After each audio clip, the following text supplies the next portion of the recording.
Olá a todos, sejam bem-vindos ao nosso canal. Pod Neuronerd, um bate-papo entre gerações. Eu sou o Nerd.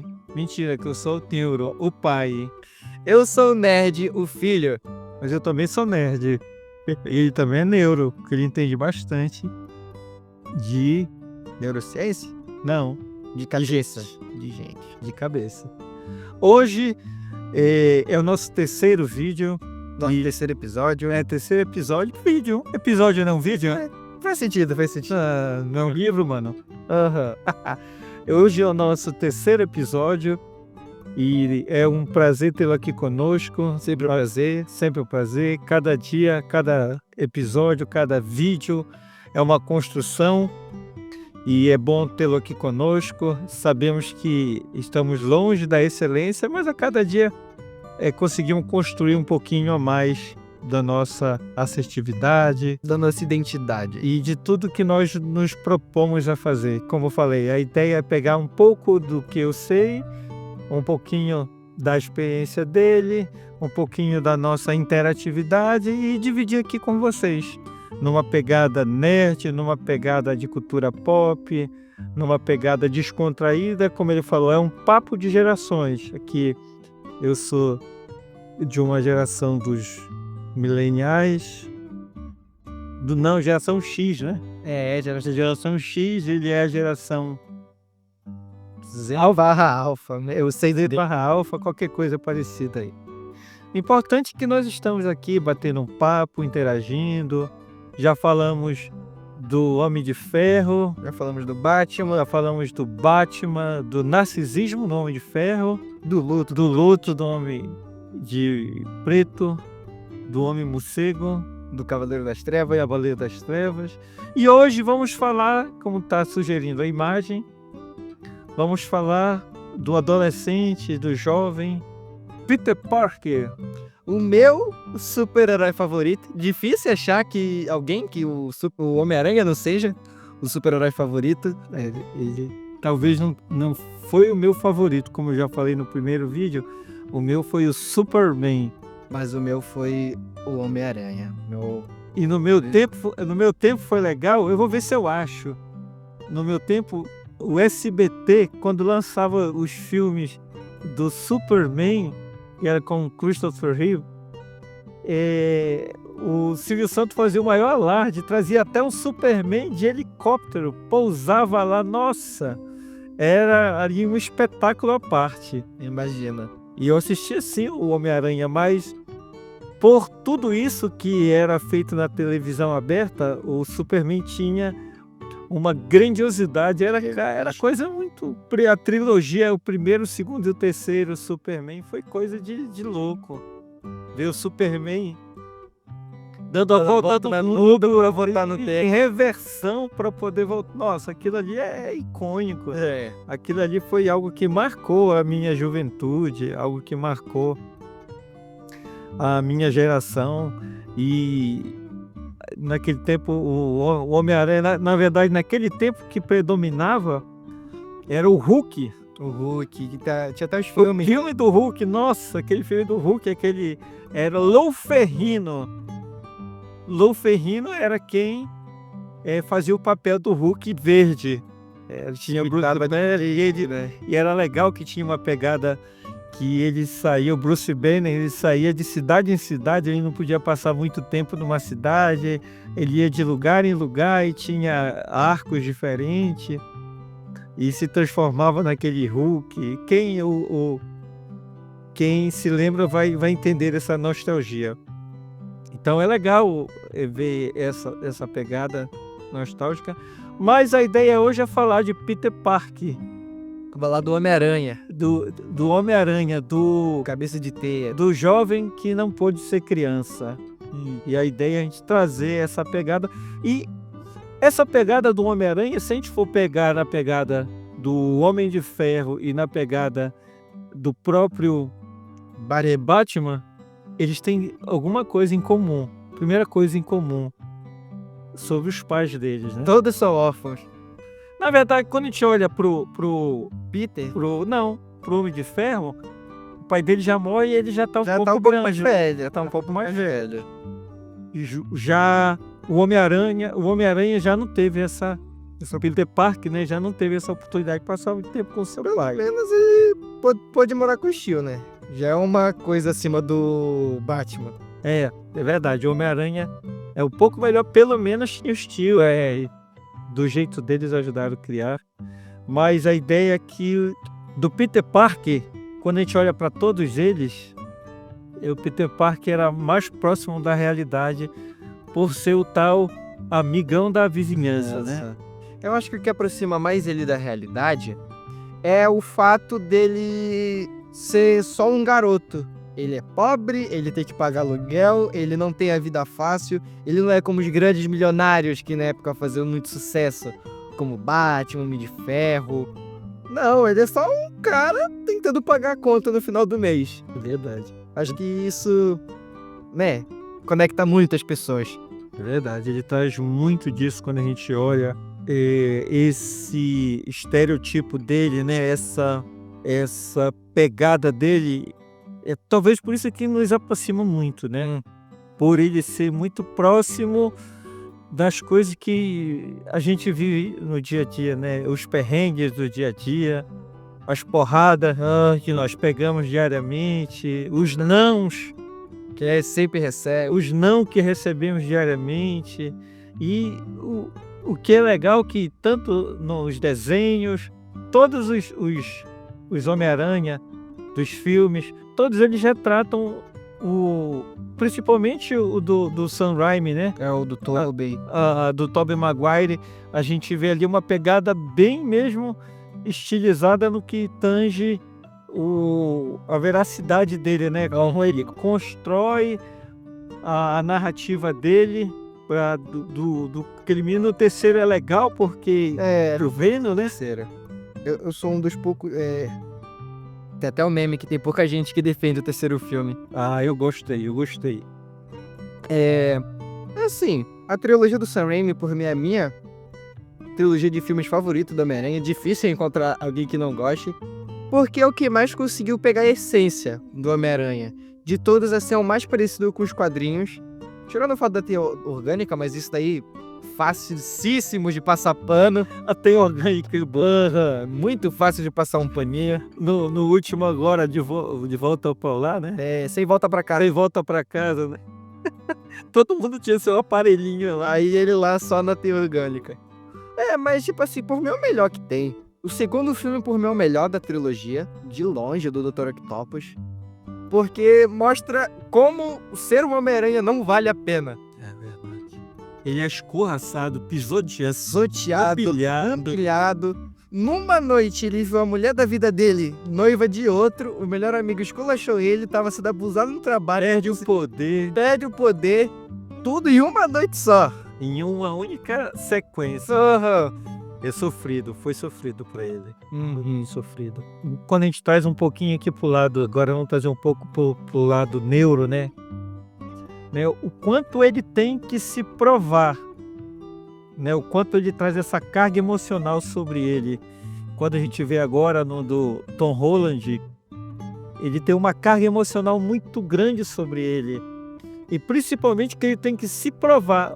Talvez a maior carga emocional dele nessa trilogia agora do Tom Holland, nesses três que já passaram, é a provação de si própria, a autoaprovação, onde ele tem que se provar que ele tem que ser além do amigão da vizinhança, né? Num primeiro momento, ele tem que se provar, e quando ele vai ali para os Vingadores, então ele tem toda uma trajetória de construção, e essa construção traz uma carga mental muito grande sobre ele, onde ele tem que provar para o Tony Stark, né, para o Homem de Ferro, que ele é merecedor daquele uniforme, que ele é merecedor de confiança, que ele podia ser acima do que o Tony Stark queria. E como a gente falou no primeiro no segundo vídeo, né, do Tony Stark, o Homem de Ferro, Tony Stark queria, talvez nutria um relacionamento que um pouco que paterno, por uma deficiência de talvez um sentimento que ele não teve no passado. Então ele traz essa conotação. Então, como é que tu vê aí essa construção dele de provação, de se provar? No UCM, assim, eu tenho uma visão um pouco diferente dele no UCM. A aprovação pra mim é ele se provar ser o Homem-Aranha, porque nos 2 primeiros filmes, ser o Homem-Aranha pra ele parecia mais um hobby do que uma responsabilidade. Justamente por causa que ele não tinha tio Ben, e na falta desse mentor do tio Ben, veio o Homem de Ferro, veio o Tony Stark. Só que o Tony não ensinou com grandes poderes e grandes responsabilidades. O Tony deu uma armadura e deu... Tony deu os grandes poderes. Tony Na deu... verdade, reforçou. Aham. Então, o do Tom Holland, até o 3º filme, ele só tinha grandes poderes. E só no 3º que ele consegue grandes responsabilidades. E por mim, esse negócio da aprovação vem quando ele consegue se provar um Homem-Aranha quando ele não mata o Duende Verde no 3º filme. E, em vez de matar, ele cura. Meio que nesse sentido, ele se prova um Homem-Aranha porque toda a trilogia do Tom, ele meio que... E olha que ele já tinha matado a Tia May, né? já tinha matado a Tia May. E toda a trilogia do Tom, no caso os 2 primeiros filmes, eu vejo mais ele ser o Homem-Aranha como se ele gostasse de ser o Homem-Aranha e ele não passa dificuldade por isso. No 3º, é basicamente o universo dizendo, não, agora tu vai ter que perder alguma coisa. É verdade. E, bom, tanto que tem uma frase que... Frase não, né? Um momento que é recorrente das 3 trilogias não, né? Em todos os filmes, com todos os atores, que é... Isso não é problema meu. Quando ele vê o Duende Verde, ele diz pra Tia May que o Duende Verde não era o problema dele. E queria se livrar o mais rápido possível, porque era a forma mais rápida, porque ele só queria voltar pra vida dele normal. E aí, acontece todo o filme. Pra ele aprender pela Tia May que com grandes poderes vem grandes responsabilidades. Então sim, era a responsabilidade dele. Ele tinha que se provar como alguém capaz de sacrificar. E o sacrifício que ele fez foi todo mundo esquecer quem ele é no final. Assim como o Tony Stark, né, voltando um pouco, ele teve a sua jornada de redenção. O Peter, né, agora de Tom Holland, ele teve a jornada dele do sacrifício. Eu diria que foi o do amadurecimento pro do amadurecimento dele, verdade. Então, mais uma vez, a conotação é do crescimento emocional dele, né? Principalmente, ele tá nessa idade, nesse momento, é a questão da transformação. Pela neurociência, a gente entende hoje que alguns paradigmas que foi quebrado, que antigamente, 18 anos, o cérebro adolescente já se formou e já é um cérebro adulto, 18, 19 anos, hoje caiu por terra. A ideia hoje é que o cérebro adolescente ele se desenvolve até os 25 anos. Então, nesse processo do Homem-Aranha, e a gente vê, talvez com menos intensidade no espetacular Homem-Aranha, né? Eu digo que o espetacular Homem-Aranha é um desperdício. Não, eu gosto, não fala dele, que eu gosto muito do Andy Garfield, né? Eu já vou chegar nessa parte. Tá, mas só para terminar aqui, que essa construção da emoção, né? A gente vê tanto do Sam Raimi quanto agora do Tom Holland, né? Do Tobey Maguire quanto do Sam, a gente vê essa cadência emocional dele. Vai se cadenciando e ele vai construindo aí as suas emoções, ele vai construindo o seu comportamento, ele sai de um amadurismo adolescente para um jovem mais maduro com uma responsabilidade mais à flor da pele até chegar no sacrifício. Entendi. E o que tu acha em relação a isso? Sobre o espetacular Homem-Aranha, eu acho que por mim, de longe, o melhor é o Andrew Garfield também. O melhor ator entre os 3 por mim é Andrew Garfield. Só que a Sony descaralhou na hora de fazer os filmes. Por causa que tava na moda, filmes igual Cavaleiro das Trevas, que era mais realista, com um tom mais melodramático. E aí a Sony disse, bora fazer o nosso Cavaleiro das Trevas. E aí surgiu o espetacular Homem-Aranha. E não é que eu não goste do filme, mas só que eu sinto o potencial desperdiçado. Porque quando o tio Ben morre, O Peter, do Espetacular, ele começa a agir mais raivoso, sabe? Ele bate mais, ele não... De um adolescente. Mas essa Transição, pois é.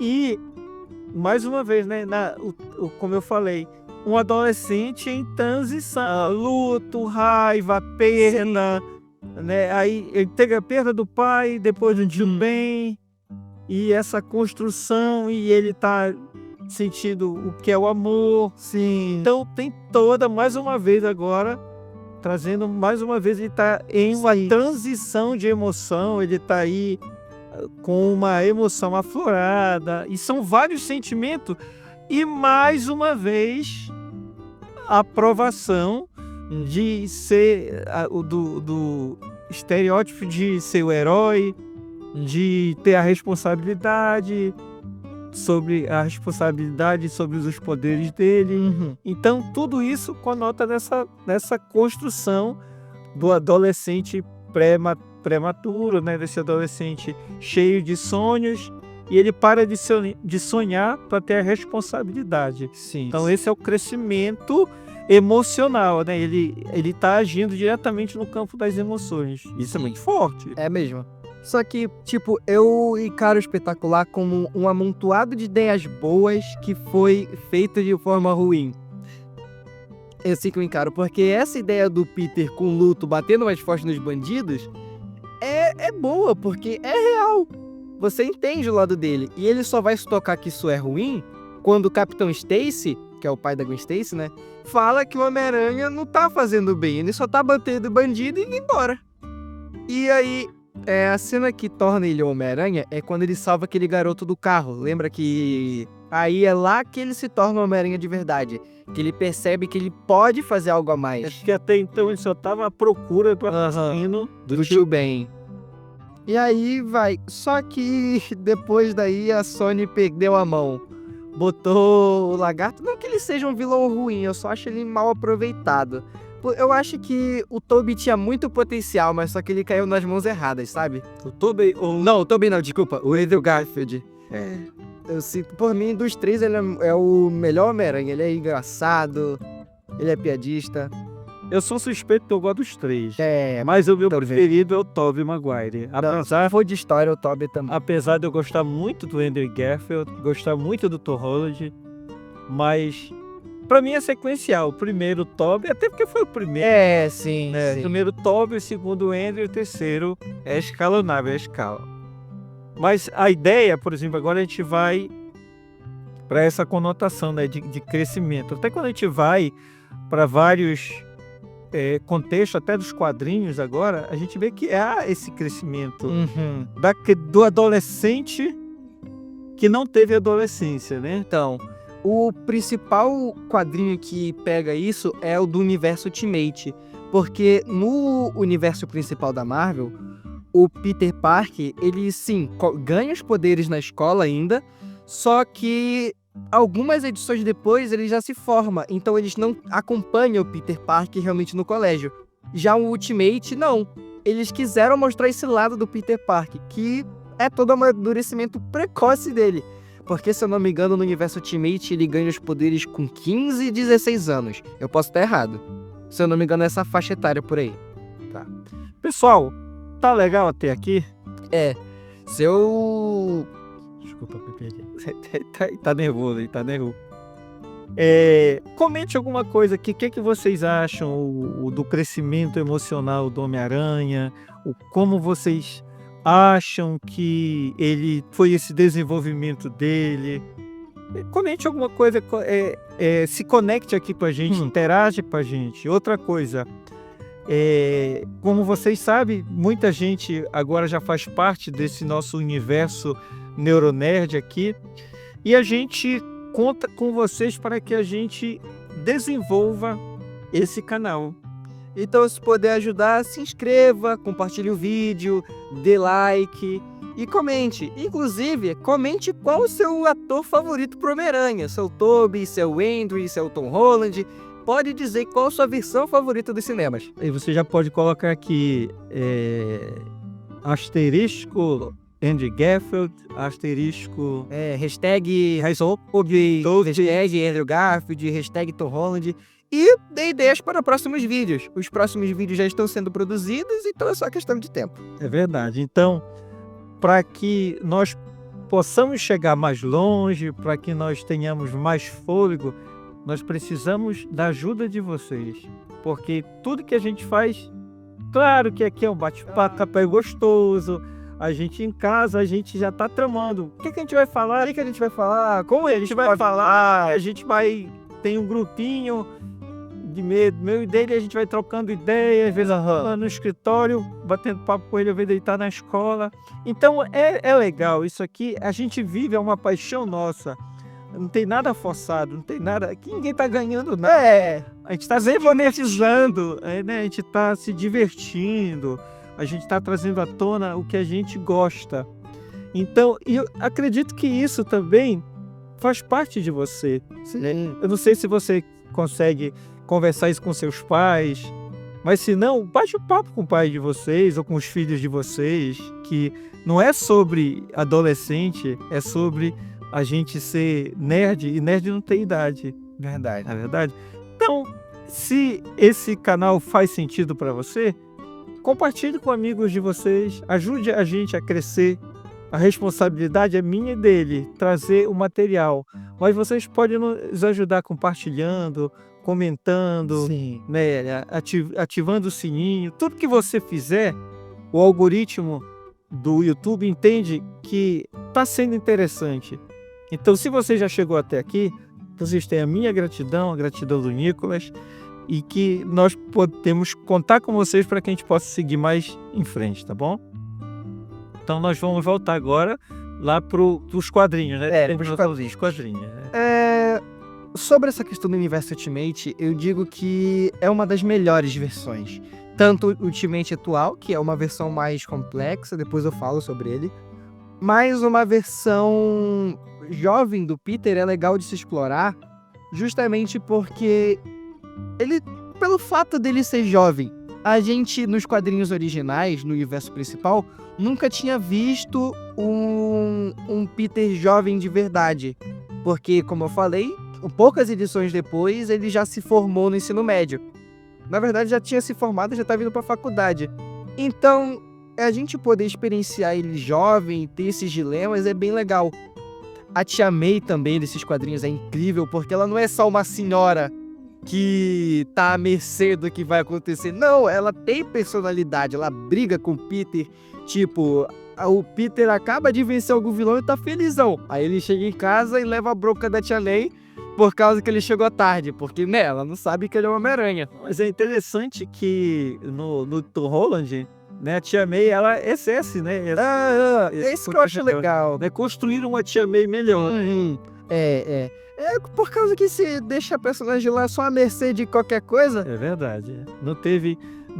nos outros que a gente pega, apesar de ser pontual, principalmente no 2, né, do Tom, na segundo filme a gente vê que ela é bem mais ativa, né, a Tia May, mais senhora e tal. Mas no geral, eu acho que a melhor construída foi o do Tom Holland, da Luisa Tomei, se eu não me engano. Olha ela. Foi legal, principalmente com a morte dela, e foi muito marcante essa ideia da morte dela lá pelo Duende Verde, foi muito legal. Eu acho que a melhor, na minha opinião, é a do Tobey mesmo, por causa que ela não... Tem bem expressão de tia. Tem bem expressão de tia, é verdade. Mas é que ela é o lado mais emocional do filme. Tipo, sempre que o Peter tá meio perdido, é a Tia May que meio que dá o caminho pra ele. É verdade. Então eu acho isso legal, essa dinâmica. Então, tipo, no segundo filme, quando ele conta que a morte do tio Ben é responsabilidade dele, em vez da relação entre os dois piorar, na verdade só melhorou. Então isso é legal porque demonstra que é uma parte mais afetiva, sabe? Eu acho mais interessante esse lado. Então, voltando agora um pouquinho pra gente continuar, que hoje o vídeo não vai ser tão longo, né? Eu não sei se vocês estão gostando, que o nosso vídeo tá em média aí 50, 1 hora. Não sei como vocês estão interagindo com a gente. Mas voltando para cá, essa ideia da construção, voltando, né? de abordar o assunto Homem-Aranha hoje foi muito sobre essa questão, né? Quando a gente volta, quando eu volto para o passado e vejo a minha adolescência, um adolescente cheio de sonhos, cheio de projetos, nem tantos para alguns, mas tantos para outros. Quando a gente vê o Nicolas na adolescência, a gente visualiza, embora seja um personagem, mas a ideia aqui é que nós vivamos esse contexto geopsíquico, nós nos transferimos para aquele adolescente ali, cheio de responsabilidade, cheio de sonhos frustrados. Verdade. Porque quando a gente olha pro Homem-Aranha do Tobey Maguire, a gente vê que ele é todo frustrado, porque ele tenta vender as fotos dele lá pro jornal, e a gente vê lá Ele é sempre humilhado quando chega lá. a gente vê que ele é sempre passado para trás, a gente vê que essa construção dele ali, né, desde o primeiro até o terceiro, a gente vê que ela é bem feita, mas a gente chega a sentir pena dele. Como não sentir? Como não sentir pena, né? Então, essa história do Homem-Aranha, ela é bem construída. Eu gosto do Homem-Aranha pela essa construção. Sim. Do adolescente e do jovem que não conseguiu ser adolescente e que não teve a sua juventude construída simplesmente como um simples jovem. Um simples jovem. Por mim, a melhor personificação desse Homem-Aranha adolescente é no desenho de Espetacular Homem-Aranha, que dizem até hoje que essa é a versão definitiva tanto do Homem-Aranha, tanto do Peter. Porque enquanto ele é o Homem-Aranha e tá no colégio, o Peter, ele é visto como covarde, porque enquanto o Homem-Aranha tá lutando, o Peter some. E isso influencia muito nas relações dele. Por causa que ele tem que mentir pra todo mundo que ele ama, ele tem que mentir pros melhores amigos, e isso acaba com ele praticamente, né? Como que eu posso explicar? Esse desenho também mostra que o Peter, ele é uma boa pessoa. Não sei como desenvolver, na verdade. Eu não sei. Tô tentando achar as palavras corretas pra dizer aqui. Mostra mais que... Mostra a dualidade, que ser um Homem-Aranha exige sacrifício. E o sacrifício que ele faz é ser visto por todos como alguém covarde, como alguém... Mas é interessante quando tu coloca aí, em algum momento essa dualidade vira binária. Porque ou eu sou ou eu não sou, ou eu faço ou eu não faço.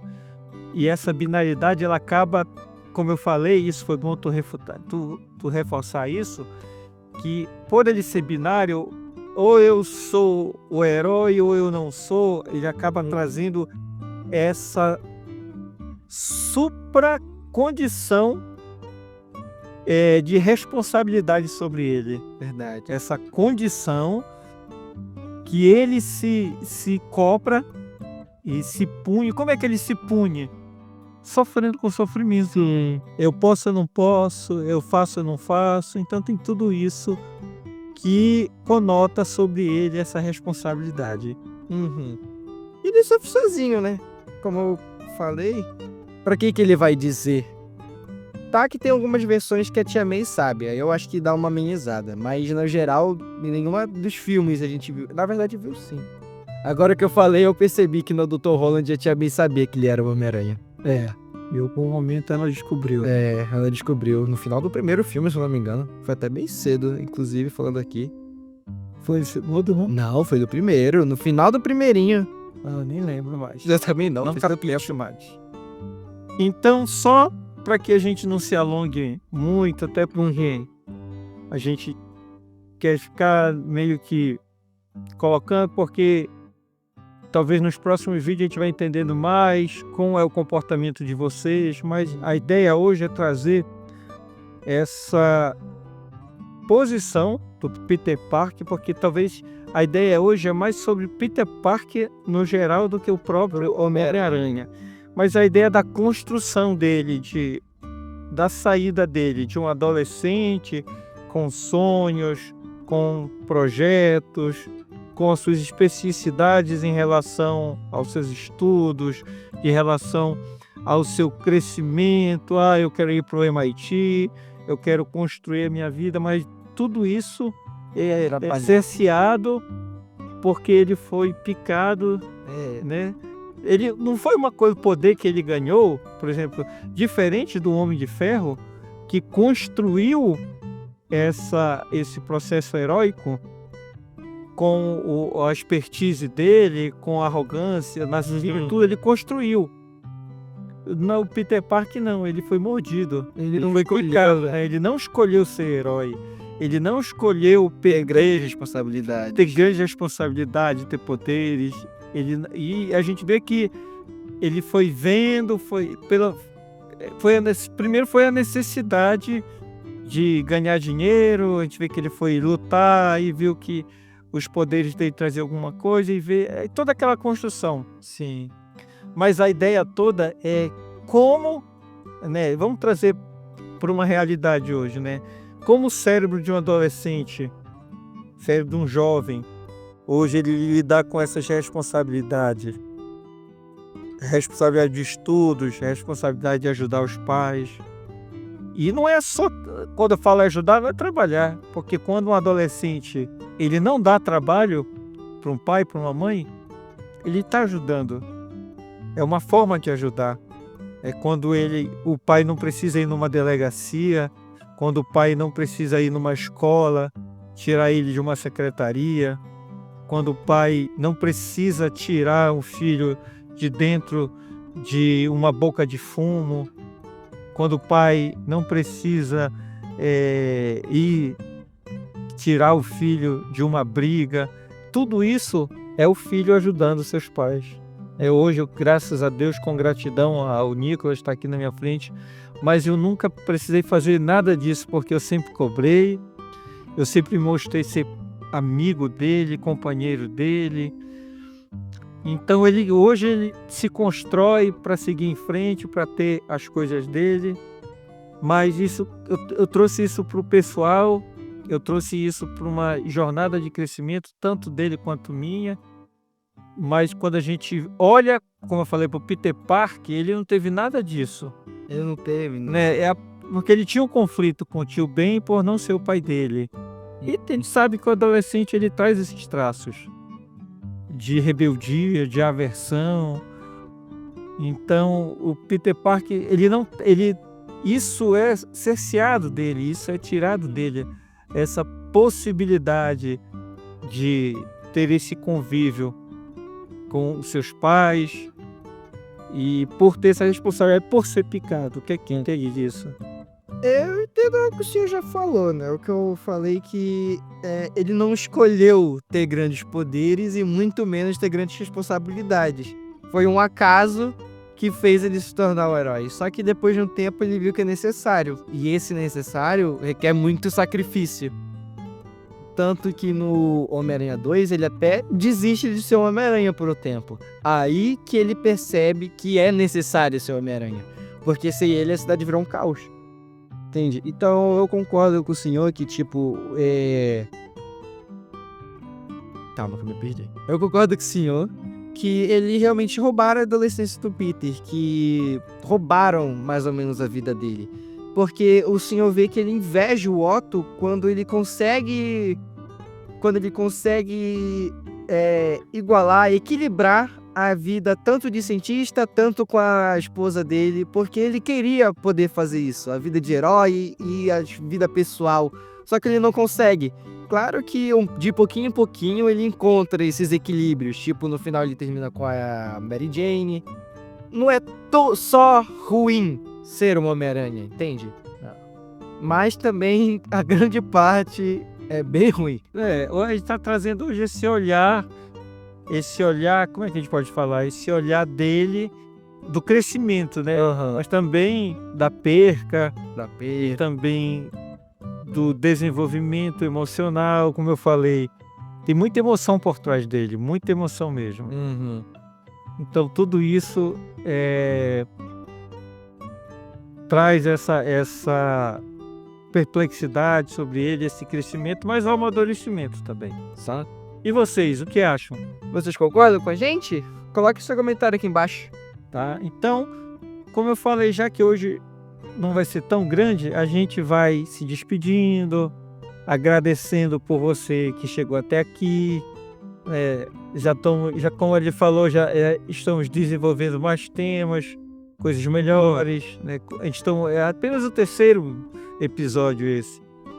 E a gente está entendendo como as coisas acontecem e vão batendo papo. É legal esse papo, é legal interagir. Essa interação eu e o Nicolas e com vocês também. Então comenta aqui o que é que vocês estão achando do canal, né? O que vocês estão achando da interação, dos assuntos.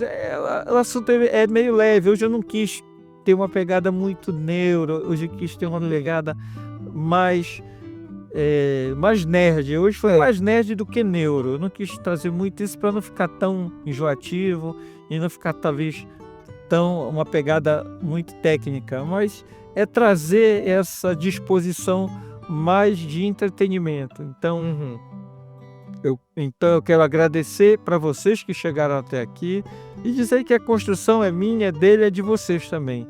E contamos com você para crescer esse canal. E para que cresça, você tem que ajudar a compartilhar, Se inscrevendo. se inscreva e que a gente possa chegar, a nossa voz, a nossa imagem possa chegar para mais pessoas. Inclusive, se você chegou até aqui, como sempre, coloque a hashtag aranha e o emojizinho de aranha no final. É verdade. E vamos ter surpresas daqui para frente. Nós vamos sortear alguns brindes muito legais. Olha, você tá vendo essas canecas aqui? Talvez vamos sortear elas e muitas outras que tem aí. Muita coisa bacana. A gente está pegando alguns patrocinadores, aí alguns... Quando eu falo patrocinadores, que vão fazer algumas doações. E essas doações vão chegar até vocês, livros. E em algum momento eu quero fazer, inclusive esse que nem estava no roteiro, mas eu quero fazer um episódio só sobre esse livro. Sem mexã, sem nada. Mas esse livro é muito bom. E a gente vai ter essa pegada também. Como eu falei, a cultura nerd. Nós estamos falando de herói.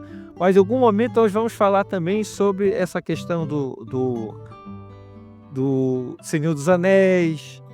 Vamos falar sobre Harry Potter. Vamos falar sobre os Anéis do Poder, do Game of Thrones. Eu sou viciado por Game of Thrones. Inclusive ontem à noite eu me peguei vendo um dos capítulos da 4ª temporada, ali que eu sou apaixonado por aquele momento que o Jon Snow enfrenta aquele exército sozinho. Nossa, é a Batalha dos Bastardos. Nossa, aquele momento ali foi louco. A 6ª temporada, até me esqueci qual é a temporada, foi a 6ª temporada. Eu sou meio esquecido. Mas eu quero falar sobre as Crônicas de Aurivena, que é uma pegada que traz tudo isso. Traz Harry Potter, traz Game of Thrones, traz O Senhor dos Anéis e outras pegadas totalmente diferentes. Então eu vou fazer um episódio falando sobre ele, as Crônicas de Aurivena. Tem muita coisa bacana. Nós vamos falar sobre ele em algum momento, tá bom? Então, para a gente se despedir, mais uma vez, gratidão. Obrigado, muito obrigado por chegar até aqui. E bem, só tenho a agradecer. Tá bom? Então, mais uma vez, até o próximo vídeo. E obrigado por tudo. E não se esqueça de se inscrever. Tchau. Tchau. Foi.